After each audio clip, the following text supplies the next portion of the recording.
बोल सकते हो कि नर्निस्ट इक्वेशन एक तरीके से क्या है, तो एक ऐसा इक्वेशन बताया गया है कि जो कि किसी भी टेम्परेचर, किसी भी प्रेशर, किसी भी कॉन्सेंट्रेशन पर फाइंड करने के लिए बनाया गया है। ठीक है, तो यहाँ पर इसी चीज को हम लोग समझेंगे नर्निस्ट इक्वेशन है क्या, और नर्निस्ट इक्वेशन के लिए हम लोग क्या लिख सकते हैं एक्सप्रेशन। चलो सबसे पहले एक लाइन लिखते हैं नर्निस्ट इक्वेशन होता क्या है। लिखो द इलेक्ट्रोड पोटेंशियल, यहां से बच्चे लोग लिखना स्टार्ट करो पूरा। The electrode potential, the electrode potential of an, the electrode potential of an electrode it's said to be a standard electrode potential, a standard electrode potential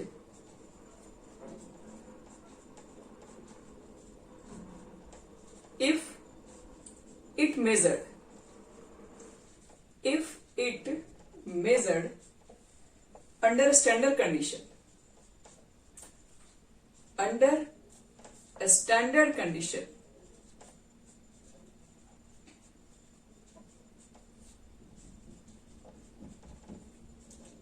standard condition का मतलब क्या होता है, that is concentration of electrolyte,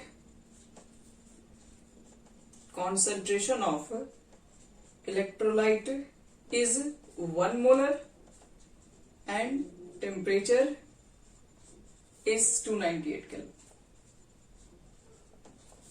चलिए, अभी तक तो हम लोग इलेक्ट्रोड पोटेंशियल को मेजर जो करते थे वो स्टैंडर्ड इलेक्ट्रोड पोटेंशियल हुआ करता था, जिसमें टेम्परेचर हम लोग क्या रखते थे 298 केल्विन और कॉन्सेंट्रेशन कितना रखते थे 1 molar.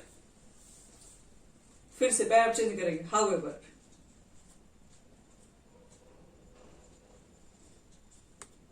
if the electrolyte, if the electrolyte concentration is different from 1 molar or temperature is different from 298 kelvin, इसका मतलब टेम्परेचर को अगर हम चेंज कर दें या फिर कॉन्सेंट्रेशन को 1 मोलर से कोई और मोलर अगर हम ले लें, तो द इलेक्ट्रोड पोटेंशियल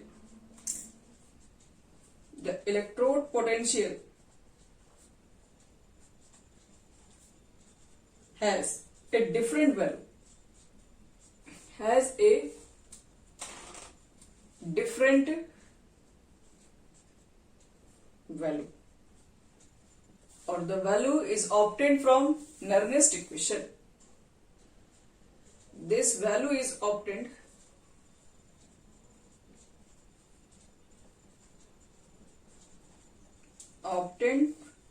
using, या फ्रॉम लिख सकते हो, यूजिंग किससे आएगा तो नर्निस्ट इक्वेशन से, NERNST। चलिए, ये हमारा है पूरा नर्निस्ट इक्वेशन के बारे में knowledge.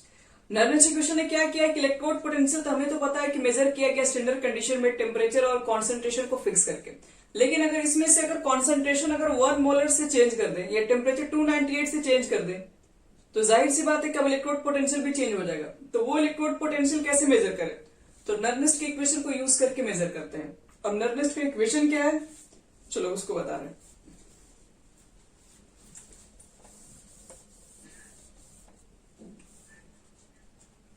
This value is obtained using Nernst equation.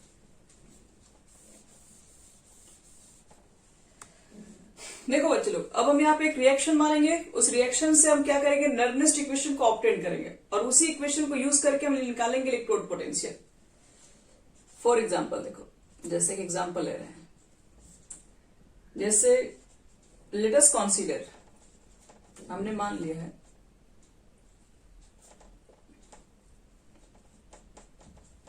let us consider a reduction reaction एक रिडक्शन रिएक्शन को हम लोग मान रहे हैं, कौन सा, तो मान लो कोई रिडक्शन रिएक्शन ही है, Mn प्लस n इलेक्ट्रॉन को गेन करके किस में कन्वर्ट हो जाएगा, m में कन्वर्ट हो जाएगा। एक हमारा रिडक्शन रिएक्शन है। अप्लाइंग नर्नेस्ट इक्वेशन, अब देखो नर्नेस्ट इक्वेशन इस पे कैसे अप्लाई करते हैं। अप्लाइंग नर्नेस्ट इक्वेशन,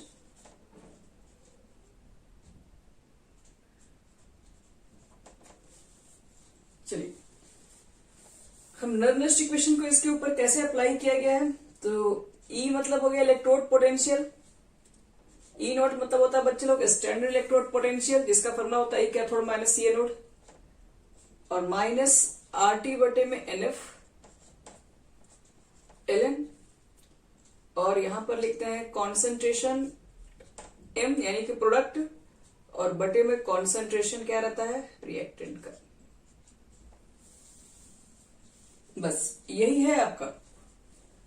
इसी इक्वेशन को बोलते हैं नर्नेस्ट इक्वेशन। ये इक्वेशन कहां से आया, इसको आपको अभी जानने की कोई भी जरूरत नहीं है, बस आप इसको ध्यान रखिए कि नर्नेस्ट इक्वेशन है क्या, आपको बस अप्लाई करने आना चाहिए बस। यानी कि कौन सी चीजें क्या रिप्रेजेंट करें हम यहां लिख दे रहे हैं। ये आपके पास जो E है वो इलेक्ट्रोड पोटेंशियल है, electrode potential under given concentration, under given concentration and temperature. यानी टेम्परेचर और कॉन्सेंट्रेशन जब चेंज हो जाए तो उस कंडीशन में जो इलेक्ट्रोड पोटेंशियल निकालेंगे वो यहां से निकालेंगे, इसका वैल्यू निकालेंगे। ई नोट क्या होता है, तो ई नोट स्टैंडर्ड इलेक्ट्रोड पोटेंशियल होता है,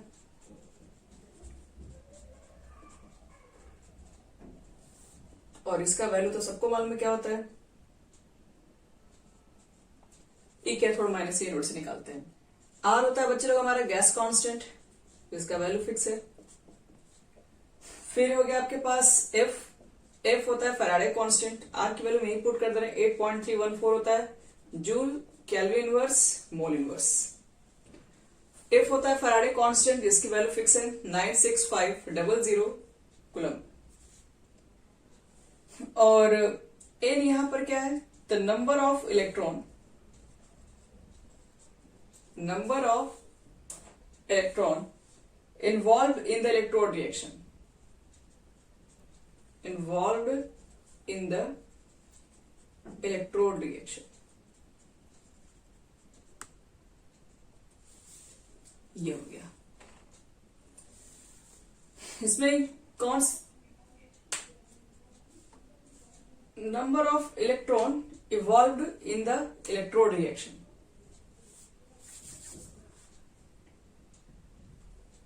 इसी को देखो यही हमारा मेन इक्वेशन है, कैसे अप्लाई करना है इसी को समझना है, सबसे ज्यादा मेन यही इंपॉर्टेंट है। एक रिएक्शन दिया रहेगा उससे नर्नेस्ट इक्वेशन कैसे लिख सकते हैं, तो E इज इक्वल टू होता है E नॉट माइनस RT बटे में NF ln, और ये जो चीजें हैं प्रोडक्ट वाला पहले वैल्यू रखते हैं, रिएक्टेंट वाले को बाद में रखते हैं, कॉन्सेंट्रेशन सबका वैल्यू पुट करेंगे। अब यहां पर एक नोट्स बताएंगे, इसको मिटा रहे हैं।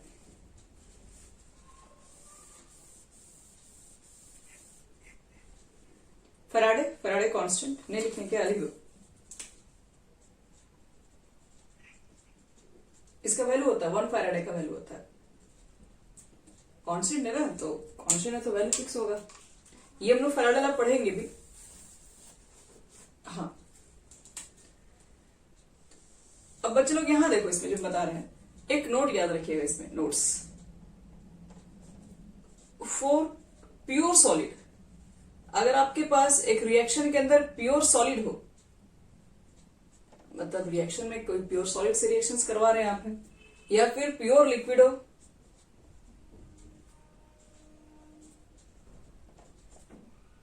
या फिर प्योर गैसेस ही ले लो, और एट 1 atm प्रेशर, और प्रेशर दे दिया जाए वहां पर 1 atm की कंडीशन में भी। एक मिनट, अगर सॉरी एक मिनट, अगर प्योर सॉलिड और प्योर लिक्विड की बारे कैसे बात करेंगे, गैसेस को भी रोक रहे हैं। अगर प्योर सॉलिड हो, अगर प्योर लिक्विड हो, तो याद रखना उसके कॉन्सेंट्रेशन को ना हमेशा 1 ही मानना है और कुछ नहीं मानना है। जैसे कि कॉन्सेंट्रेशन इज इक्वल टू क्या होता है, एन बाई वी बता चुके हैं, मोल्स बटे में वॉल्यूम को कॉन्सेंट्रेशन कहते हैं। ये जो लिखा हुआ है ना, इसका मतलब क्या होता है, ब्रैकेट का मतलब होता है concentration, n by V, moles पर वॉल्यूम। तो याद रखना कि अगर आपके पास रिएक्शन के अंदर कोई प्योर सॉलिड, जैसे मान लो सोडियम में रिएक्शन किया ऑक्सीजन से तो सोडियम ऑक्साइड बना रहा है, तो सोडियम आपने क्या यूज किया, प्योर सॉलिड है, तो प्योर सॉलिड के कॉन्सेंट्रेशन को हमेशा 1 मानेंगे। ऐसा मान के चला जाता है कि रिएक्शन के अंदर प्योर सॉलिड के अंदर, उसके अंदर कॉन्सेंट्रेशन के अंदर कोई चेंज ही नहीं आता है, क्योंकि वो क्या सॉलिड है। सॉलिड के अंदर ना प्रेशर का इफेक्ट पड़ता है ना कंसेंट्रेशन का कोई इफेक्ट पड़ता है। तो प्योर सॉलिड रहेगा तो कैलकुलेशन पर्पज से याद रखना कि उसकी कॉन्सेंट्रेशन नहीं भी दी रहेगी तो हमको 1 ही मानना है, अगर प्योर सॉलिड हुआ तब। इसी तरीके से अगर प्योर लिक्विड भी हुआ तब इसके कॉन्सेंट्रेशन को 1 ही मानना है। अगर वो प्योर गैसेस है, अगर वो प्योर गैसेस है तो अगर क्वेश्चन में अगर दिया हुआ तो ठीक है, नहीं तो फिर हम लोग 1 ATM मान के चलेंगे। याद रखना इस चीज को, कॉन्सेंट्रेशन सॉलिड लिक्विड के लिए होगा, लेकिन गैसेस के लिए क्या होगा, 1 ATM प्रेशर मानोगे। तब इसी इक्वेशन को थोड़ा देखो और मॉडिफाई कर रहे हैं, इसी इक्वेशन को थोड़ा और हम लोग देखो मॉडिफाई करके क्या लिख सकते हैं। इसमें हम लोग क्या करें, वैल्यू पुट करने जा रहे हैं। ये प्योर सॉलिड है क्योंकि यहाँ पर मेटल क्या सॉलिड के फॉर्म में है, ये है आयन के फॉर्म में, एक पास लिख दे रहे हैं। सॉलिड है तो इसके कॉन्सेंट्रेशन को 1 लिख दे रहे हैं, आर का वैल्यू पुट कर दे रहे हैं, टी हम 25 पे निकाल रहे हैं, एन का वैल्यू नहीं पता है, एफ का वैल्यू तो पता है, पुट कर सकते हैं। हम लिख दे रहे हैं एट स्टैंडर्ड कंडीशन। अगर हम स्टैंडर्ड कंडीशन ले लें, यानी कि जब हम T is equal to 25 degree Celsius prove कर दें, सॉरी रख दें, और M की वैल्यू पुट कर दे रहे हैं, कितना 1 पुट कर दे रहे हैं, और F का वैल्यू कितना पुट कर दे, 96500 पुट कर दें, और क्या क्या पुट कर दिया जाए इसमें, आर, हाँ आर की वैल्यू पुट कर दिया जाए 8.314 joule kelvin inverse mole inverse. तो ई की वैल्यू कितनी, ई की मॉडिफिकेशन वैल्यू कितनी हो जाएगी आपके पास। तो देखो ये सब सारे वैल्यू को पुट करोगे तो ई इज इक्वल टू क्या होगा, फॉर्मूला लिख रहे हैं, ई इज इक्वल टू तुम्हारा होगा, पहले तो ई नोट तो रहेगा ही, आर की जगह पर पुट करोगे 8.314, टेम्परेचर रखोगे तो 25 को तोड़ोगे तो 298 केल्विन हो जाएगा, एन तो तुम्हारा एन ही रहेगा 96500, ये फैराडे कांस्टेंट, और एलएन को लॉग में कन्वर्ट करने के लिए एक नंबर से मल्टीप्लाई करते हैं जिसका नाम है 2.303। जब 2.303 लिखोगे तो एलएन के बदले में आप लॉग लिख दीजिएगा। एलएन लॉग में क्या अंतर है, एलएन के बेस में ई रहता है, लॉग के बेस में 10 हो जाएगा यहाँ पे। तो यहाँ पर हो गया एम, एम के तो वैल्यू 1 हो गया ना यहाँ पे, तो इसके जगह पर आप 1 रख दीजिए क्योंकि प्योर सॉलिड के बदले में बोले हैं 1 लिखने के लिए, और नीचे आपके पास बचेगा Mn प्लस। तो इतना वैल्यू पुट करके जब सॉल्व करोगे तो देखो कितना आता है वो बता रहे हैं।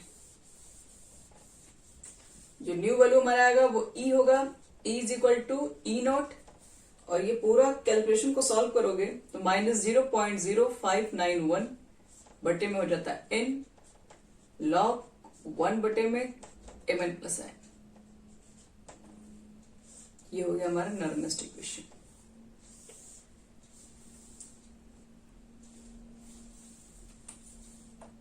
यही हो, हाँ बोलो।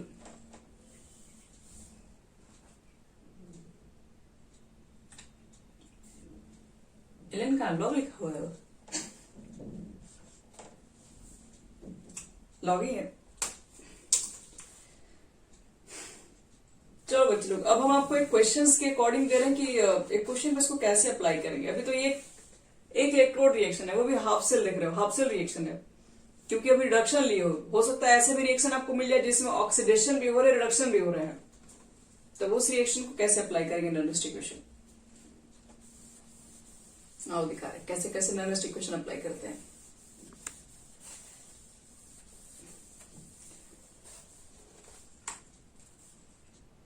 जैसे यहां देखिए एक दूसरा एग्जांपल हम ले रहे हैं, लिखो let us consider the example of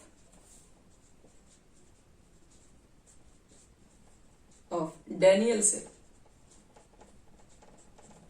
अभी तक तो आप एक ही इलेक्ट्रोड की रिएक्शन देख रहे थे, अब डैनियल सेल आएगा, इसमें दो इलेक्ट्रोड के रिएक्शन होंगे। तो Daniell cell in which the cell reaction is, in which the cell reaction is.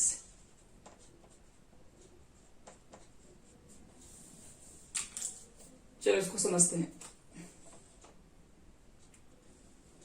सबसे पहले एक डैनियल सेल की रिएक्शन को जैसे मान लो कि Zn है, सॉलिड है, और Cu2 प्लस, ये आप बहुत बार रिएक्शन देख चुके हैं। जिंक किस में कन्वर्ट होता है? Zn2 प्लस, और यहाँ पे Cu हो जाएगा सॉलिड के फॉर्म में। तो ये हमारा रिएक्शन हो गया। अब इस रिएक्शन में हम लोग क्या करेंगे, हमको नर्नेस्ट इक्वेशन अप्लाई करना है। ठीक है, आपको नर्नेस्ट इक्वेशन अप्लाई करना है, कोई दिक्कत नहीं है। पहले आप क्या करो, सेपरेट सेपरेट काम करो। 4 हम बात कर रहे हैं जिंक इलेक्ट्रोड के। तो नर्नेस्ट इक्वेशन ने हमें समझाया है, क्या समझाया है कि अगर जिंक 2 इलेक्ट्रॉन लेगा,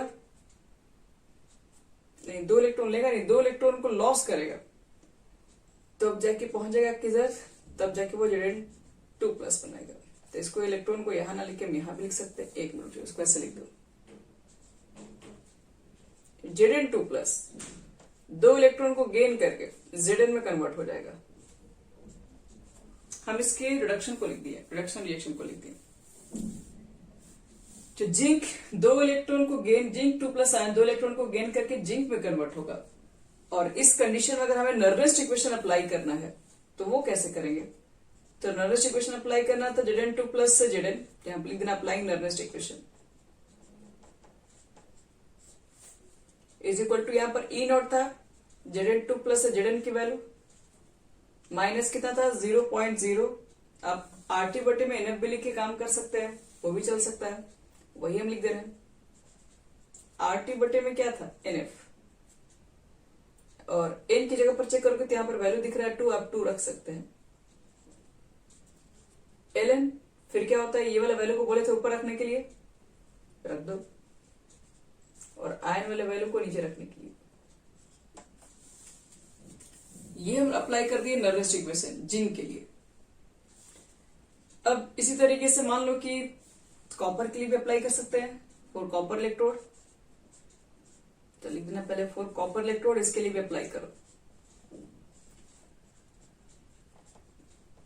तो कॉपर इलेक्ट्रोड के लिए अप्लाई करेंगे तो लिखेंगे यहां पर पहले तो रिएक्शन लिख दो, Cu2 प्लस 2 इलेक्ट्रॉन को गेन करके कन्वर्ट हो जाएगा कॉपर के अंदर। तो बनाते हैं, E लिखोगे तुम लोग, फिर क्या लिखोगे Cu2 प्लस से Cu, नर्नेस्ट इक्वेशन अप्लाई कर रहे हैं, फिर E0 Cu2 प्लस से Cu, RT बटे में यहां पर भी 2 इलेक्ट्रॉन यूज हुआ है 2F, Ln इसको पहले लिखेंगे और नीचे वाले को बाद में लिखते हैं, रिएक्टेंट वाले को। यहां तक तो हम लिख ही सकते हैं। चलो अब लिखते हैं ई सेल का फॉर्मूला, जिसका दोनों का वैल्यू निकाल दिया। ई सेल का फॉर्मूला कितना हुआ, ईएमएफ। ओके, अब देखो ईएमएफ सेल कैसे निकालते हैं बच्चे लोग, ये तो हम जानते हैं ईएमएफ सेल कैसे निकालते हैं, E cathode minus E anode करके निकालते हैं। देखते हैं, E cell is equal to निकालोगे ईएमएफ सेल, तो E cathode minus E anode. तो कैथोड पर होता है क्या, रिडक्शन, एनोड पर होता है ऑक्सीडेशन, लेकिन जो वैल्यू पुट करते हैं वो तो दोनों का ही पुट करते हैं, रिडक्शन का ही वैल्यू पुट करते हैं। तो रिडक्शन यानी कि कैथोड पर कौन जाएगा, जिसका रिडक्शन हो, रिडक्शन किसका हो रहा था, कॉपर का। तो यहां पर कॉपर वाले वैल्यू को पहले लिख दीजिए। एनोड पर होता है ऑक्सीडेशन, ऑक्सीडेशन वाला जिंक का, लेकिन लिखना क्या, रिडक्शन पोटेंशियल ही लिखते हैं। तो Zn2 प्लस से Zn, और ये दोनों का हमारे पास वैल्यू है पहले से ही। चलो दोनों के वैल्यू को पुट करते हैं, देखते हैं कितना आंसर आता है हमारे पास है। इसकी वैल्यू कहां से पुट करेंगे, ये वाला वैल्यू है, और इसकी वैल्यू यहां पर लिखा हुआ सब। तो फाइनली देखो तो E cell is equal to क्या हो जाएगा, तो कॉपर का वैल्यू इतना तुमको दिख रहा है, E0 Cu2 प्लस से Cu माइनस RT बटे में NF Ln Cu बटे में Cu2 प्लस। ये हो गया ई सेल, इसके लिए इनोड कैथोड के लिए हुआ माइनस। अब इसी तरह से जिंक के वैल्यू को भी पुट करो, मतलब ये वाला वैल्यू को पुट करने जा रहे हो भाई। तो रखो E0 Zn2 प्लस है Zn माइनस आर टी बटे में यहाँ पे 2 है, कह रहे हैं यहाँ पे 2 लिख सकते हो, लेकिन जरूर छोड़े, हर क्वेश्चन में 2 ही मिलेगा। 2f ln, यहाँ पे zn, और यहाँ पर हो जाएगा zn2 प्लस, ये बन कर दो पूरा। अब इसके बाद देखो सॉल्व करेंगे, अब जो आएगा हमारा वही आंसर बनेगा। तो E cell is equal to क्या लिख सकते हो, तो देखो ये पॉजिटिव है और ये माइनस से मल्टीप्लाई करोगे तो ये हो जाएगा नेगेटिव, इसको एक ब्रैकेट में डाल दो प्लस। अब एक काम करते हैं, ये माइनस माइनस हो जाएगा प्लस, तो प्लस वाले को पहले रख दे रहे हैं, और आर टी बटे में 2f, आर टी बटे में 2f दोनों में कॉमन है, तो आर टी बटे में 2f कॉमन ले लो, तो ब्रैकेट में क्या बचेगा, ln zn बटे में zn2 प्लस, ये तो आपका पॉजिटिव वैल्यू हो गया माइनस माइनस, लेकिन ये तो नेगेटिव रहेगा, और आर टी बटे में 2f आपने कॉमन ले लिया है, तो सिर्फ बचेगा ln cu बटे में cu2 प्लस, इतना हो जाएगा। तो अब देखो बच्चे लोग, इसको तो ई नॉट सेल कह सकते हैं, ये कैथोड माइनस ए नोड वाला ही लिखा हुआ है, ये स्टैंडर्ड वाला कंडीशन पर आ गया, और आर टी बटे में एनएफ आपने कॉमन ले लिया है 2f। अब एक चीज बताओ, ये तो प्योर सॉलिड है ना, तो आप इसकी जगह पर आप 1 भी लिख सकते हैं, तो प्योर सॉलिड है, तो ये log m minus log n के फॉर्मूला पर आ रहा है, तो log m minus log n का फॉर्मूला क्या होता है, log m बटा n, log m minus log n, तो log m बटा n, तो log m की जगह पर ये है,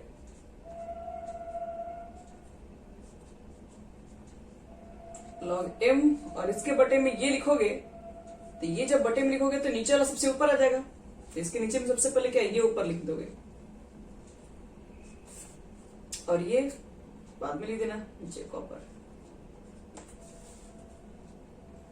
एक काम और लिखा जा सकता है, ध्यान से देखो, ई नॉट सेल, ये दोनों प्योर सॉलिड है, तो ये तो ऐसे भी 1 हो जाएगा, तो आर टी बटे में 2f लिखोगे, ln लिखोगे, ये दोनों 1 1 हो गया, तो क्या बचेगा, कॉपर 2 प्लस आयन और zn2 प्लस आयन। अब हम लोग जो नर्वस इक्वेशन बताए थे वहां माइनस साइन बताए थे, तो आप भी माइनस साइन के साथ लिख दीजिए, तो इसमें कोई टेंशन की बात नहीं है। अगर यहाँ पर माइनस इसको करना है तो इसको खाली पलट दो, ये माइनस हो जाएगा, इसको यहाँ लिखोगे तो माइनस लॉग हो जाता है, तो माइनस आर टी बटे में 2f लिख देना, और यहाँ लिख देना ln zn2 प्लस ऊपर आपका हो जाएगा, और cu2 प्लस नीचे हो जाएगा। और इस सबकी वैल्यू पुट करने पर एक और इक्वेशन आता है फाइनली, उसको भी लिख सकते हो, ई नॉट सेल माइनस कितना बताए 0.0591 बटे में लिखते हैं 2 आएगा, क्योंकि यहाँ पर n की जगह पर 2 ही है। जब 0.0591 लिखोगे तो इसको log लिख देना, zn2 प्लस बटे में cu2 प्लस। तो देखो ये एक इक्वेशन के ऊपर कैसे नर्वस इक्वेशन अप्लाई करते हैं वो आपको बतला है। एक चीज देखो यहाँ पे और समझा रहे हैं, ई सेल जो आपके पास होगा, ई नॉट सेल, एक चीज बताओ तो इसको हम इतना लिख सकते हैं 0.059, इसको तो रखो पहले यहाँ पे हमको याद करने के लिए। अब देखो प्रॉब्लम क्या होता है, रिएक्शन दिया रहेगा, तो क्या हर रिएक्शन में आप इतना लंबा चौड़ा करके यहां तक लाएंगे, फिर फॉर्मूला पुट करके फिर निकालेंगे, उतना बेवकूफ थोड़ी ना करेंगे हम लोग। तो Zn2 प्लस का क्या हुआ था, ऑक्सीडेशन हुआ था, रिडक्शन हुआ था जिंक का, ऑक्सीडेशन, तो ऊपर वाले वैल्यू को पुट कर देना ऑक्सीडेशन, मतलब ऑक्सीडेशन जिसका हो रहा होगा उसको ऊपर रखेंगे, उसके कॉन्सेंट्रेशन को। Cu का क्या होता है, रिडक्शन, तो रिडक्शन जिसका होगा उसको नीचे रखेंगे। ये मेरा शॉर्टकट फॉर्मूला याद रखने का है, इससे हम बहुत जल्दी याद रख सकते हैं। और ऐसे भी कह सकते हो कि जो, हाँ बोलो,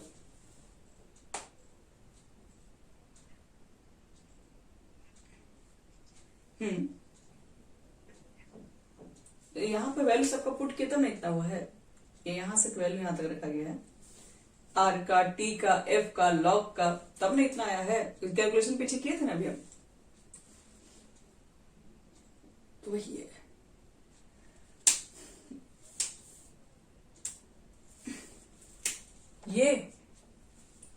ये सॉरी 0.0591 है, और लॉग है कि ये ऑक्सीडेशन है, ये हम शॉर्ट में लिखे हैं, ऑक्स मत समझ लीजिएगा, कोई बेल नहीं वहां पे, ऑक्सीडेशन। नीचे रिडक्शन लिखा हुआ है,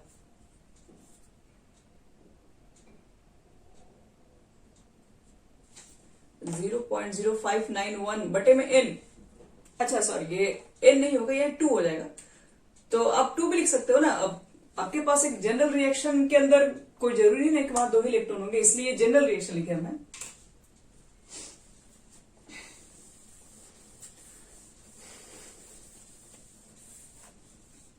अब इस चीज को समझना बच्चे लोग, पहचानना थोड़ा इजी भी है। आप प्रोडक्ट वाले को ऊपर लिखना, रिएक्टेंट वाले को नीचे, ये हमेशा सही रहेगा, क्योंकि ऑक्सीडेशन जो हुआ था ना वो प्रोडक्ट में था। Zn2+ लिखे थे वो प्रोडक्ट साइड में ही था। प्रोडक्ट साइड वाले वैल्यू के कॉन्सेंट्रेशन को ऊपर रखना और नीचे हमेशा रिएक्टेंट वाले के कॉन्सेंट्रेशन को रखना। अब एक रिएक्शन मान लो इस तरीके से अगर मिल जाए तो उसके नर्नेस्ट इक्वेशन कैसे अप्लाई करोगे? इन जनरल इक्वेशन, रिएक्शन जो भी है लिख लो।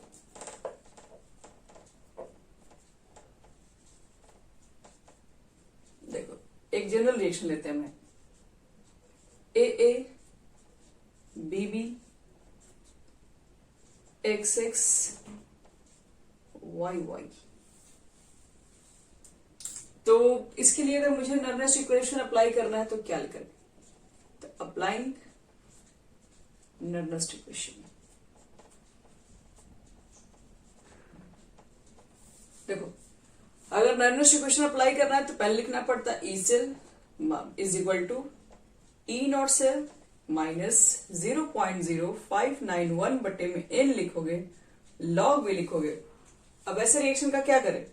तो ये यहां पर देखिए, ये जो आपको लिखा हुआ x जो है वो कोई कंपाउंड है, और ये जो बच्चे लोग x लिखा हुआ है ये स्टाइकियोमेट्रिक कोएफिशिएंट है। ये कोई 2 और 3 कोई नंबर होगा जो किसको पावर में भेज देंगे हम लोग। y आपका कंपाउंड है, जो बड़ा वाला y है। जो छोटा वाला y है वो क्या है? वो कोई बैलेंसिंग फैक्टर है, उसको पावर में भेज दो। इसी तरीके से a आपका कोई कंपाउंड है, कोई मेटल कुछ भी हो सकता है, और ये जो बैलेंसिंग किया गया ये पावर में चले जाता है।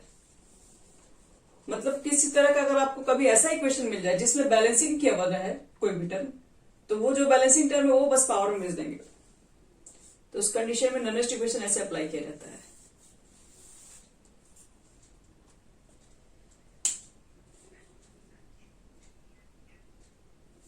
एन वही है ये ना, एन जो होगा आपके पास वो नंबर ऑफ इलेक्ट्रॉन एक्सचेंज होगा। हमें एक क्या बोलते हैं, न्यूमेरिकल्स बना के बताते हैं। एक न्यूमेरिकल्स बताएंगे तो क्लियर हो जाएगा एन की वैल्यू कितना पुट करते हैं। तो देखो बच्चे लोग, इसके अंदर एक न्यूमेरिकल्स को बना रहे हैं। याद रखिए इस न्यूमेरिकल्स को बनाते वक्त टाइम आपको लॉग की भी जरूरत पड़ने वाली है, और लॉग की वैल्यू कैसे निकाली जाती है ये चीजें अगर आपको आता है तो फिर आप बना देंगे सारे क्वेश्चंस को। हाँ, ई नॉट सेल तो हम लोग क्लासेस में पढ़े थे ना, इससे पिछले क्लासेस में। ई नॉट सेल कैसे निकालते थे? ई कैथोड माइनस ई एनोड, और ये दोनों का वैल्यू क्वेश्चन में दिया रहेगा। चलो एक क्वेश्चन हम दिखा रहे हैं, तुम लोग को समझ में आ जाएगा कि इस क्वेश्चंस को कैसे बनाएंगे हम लोग। लेकिन क्वेश्चन बच्चे लोग समझने में थोड़ा आपको तकलीफ हो सकता है, क्योंकि अगर आप लॉग नहीं जानते हैं तब तो दिक्कत होगा। लॉग 10 की वैल्यू कितनी होती है मालूम है?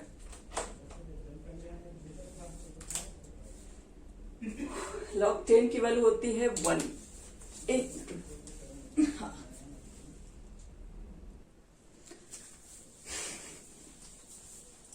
तो देखो बच्चे लोग, हमारे पास नर्नेस्ट इक्वेशन के क्वेश्चन, फर्स्ट क्वेश्चन, कैलकुलेट करना electrode potential of A copper wire जिसको डिप किया गया है कहां पर? तो 0.1 मोलर CuSO4।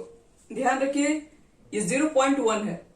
अगर 0.1 नहीं रहता, सिर्फ 1 रहता, तब तो वो स्टैंडर्ड कंडीशन हो गया रहता, और स्टैंडर्ड कंडीशन वाले का तो वैल्यू फिक्स होता है। तो इसलिए यहां पर देखो कॉन्सेंट्रेशन को चेंज कर दिया गया, 0.1 मोलर लिया गया कॉपर सल्फेट के सॉल्यूशन के अंदर। क्या किया है? कॉपर वायर को डिप किए हैं 25 डिग्री सेल्सियस टेम्परेचर पे, और गिवन क्या आपके पास है? स्टैंडर्ड इलेक्ट्रोड पोटेंशियल, मतलब ई नॉट की वैल्यू दे दी हुई है, और क्या निकालना आपको है? इलेक्ट्रोड पोटेंशियल निकालना है। तो बस अप्लाई कर दो सीधे नर्नेस्ट इक्वेशन। लेकिन नर्नेस्ट इक्वेशन अप्लाई करने से पहले आप इक्वेशन तो लिख लीजिए। तो आपको क्या लिखना पड़ता है, इलेक्ट्रोड रिएक्शन लिखना पड़ता है ना। तो हम लोग इलेक्ट्रोड रिएक्शन लिखते हैं, लेकिन कैसा लिखते हैं, रिडक्शन का लिखते हैं हमेशा। तो लिखोगे द इलेक्ट्रोड रिएक्शन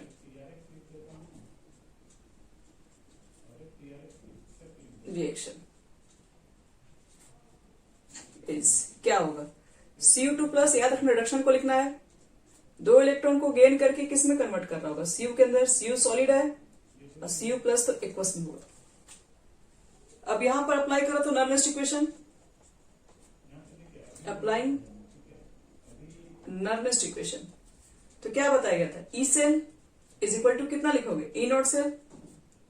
तो सेल को मारो गोली, क्या चीज हमको कॉपर का निकालना है, तो कॉपर की बात करो सीधे। तो Cu2 प्लस से Cu2 प्लस से Cu, फिर कितना था माइनस 0.0591 बटे में था कितना N। N का मतलब क्या था, N का मतलब था नंबर ऑफ इलेक्ट्रॉन्स, कितने रिएक्शन पार्टिसिपेट किए हैं, 2, हम यहाँ 2 पुट कर रहे हैं। फिर क्या था लॉग के बाद क्या लिखते थे, तो प्रोडक्ट का वैल्यू पहले लिखते थे, तो ये तो प्योर सॉलिड है तो इसका तो वैल्यू 1 हो जाएगा। और नीचे क्या है, Cu प्लस आयन का कॉन्सेंट्रेशन। पहले बताओ यहां तक सबको समझ में आ गया।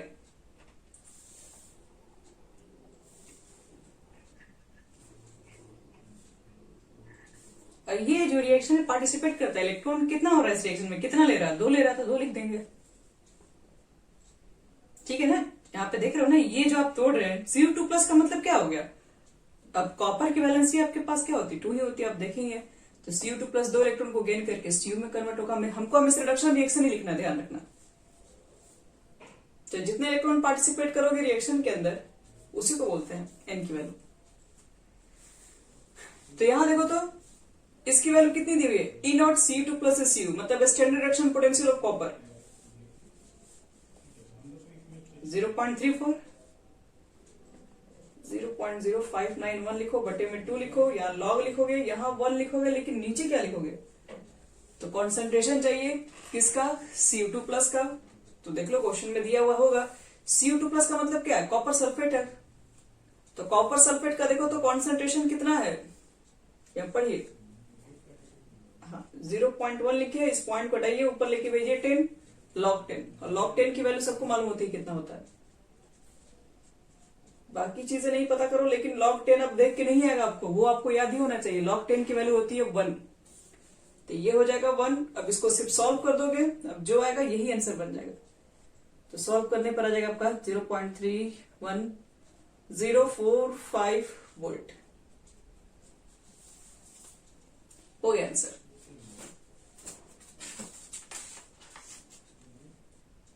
चलो इस तरह के रिएक्शंस को हमने बना लिया। एक क्वेश्चन आपको और बता दे रहे हैं बस, उसके बाद आप लोग सब बन जाए। अभी जो एक क्वेश्चन जो एग्जामिनेशन में आपको दिखाया था आया हुआ था, उसको बता रहे कैसे होगा। 220 में आया हुआ, 2020 में। क्वेश्चन पेपर ले लेते हैं। क्वेश्चन पेपर में कह रहा है कि हम क्वेश्चन लिख रहे हैं, ठीक है, आप लोग भी लिख लीजिए जो बी ऊपर लिखा हुआ है।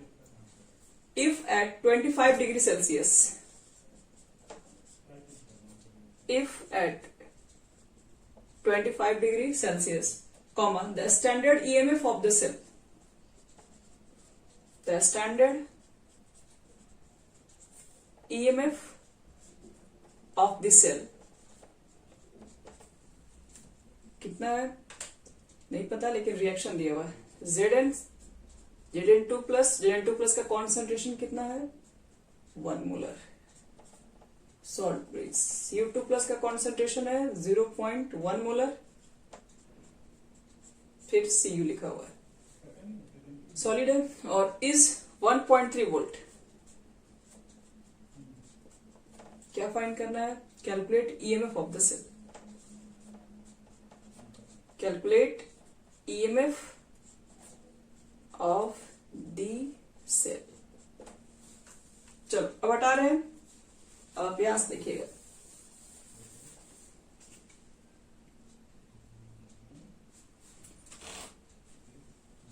चलो देखो इस रिएक्शन को कैसे बनाएंगे, इस क्वेश्चन को पहले देखो तो ये दिया हुआ रिएक्शन, इस रिएक्शन को पहले हम क्या लिख रहे हैं, इसके स्टैंडर्ड फॉर्म में लिख रहे हैं, मतलब सेल रिएक्शन के फॉर्म में लिख रहे हैं। सेल रिएक्शन में क्या लिखते हो, जिंक लिख देना है।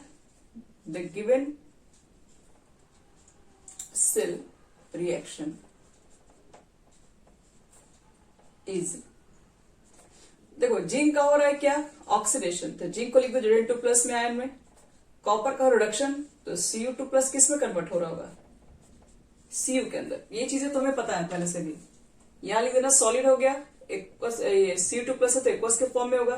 Zn2+ आयन है तो आयन तो एक्वस के फॉर्म में रहेगा, और सॉलिड है ये कॉपर। पहले रिएक्शन को लिख लो अच्छे से, उसके बाद आप इस पर नर्नेस्ट इक्वेशन अप्लाई कर दो सीधे।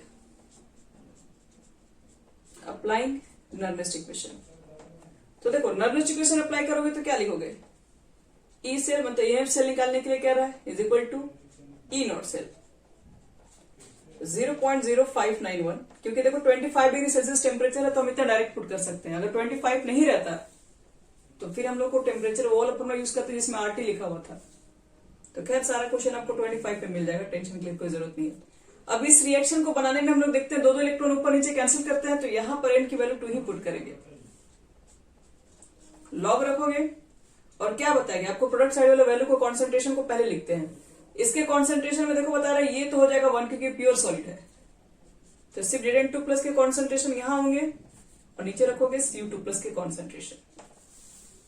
तो ये हो गया हमारा नर्नेस्ट इक्वेशन अप्लाई इसके ऊपर। अब वैल्यू सबका पुट करो। ई नॉट सेल, तो ई नॉट सेल की वैल्यू दी हुई है, पढ़िए। If 25 degree Celsius the standard EMF, तो स्टैंडर्ड ईएमएफ की जगह 1.3 लिख दो, 0.0591 बटे में 2 लॉग। देखो तो Zn2+ की कॉन्सेंट्रेशन कितनी दी हुई है इस रिएक्शन में, देखो दिखा हुआ है ये 1। Cu2+ का कॉन्सेंट्रेशन देखो यहाँ पे तो 0.1, फिर कितना हो गया, लॉग 10 हो गया। लॉग 10 की जगह पर कितना पुट कर दिया जाए,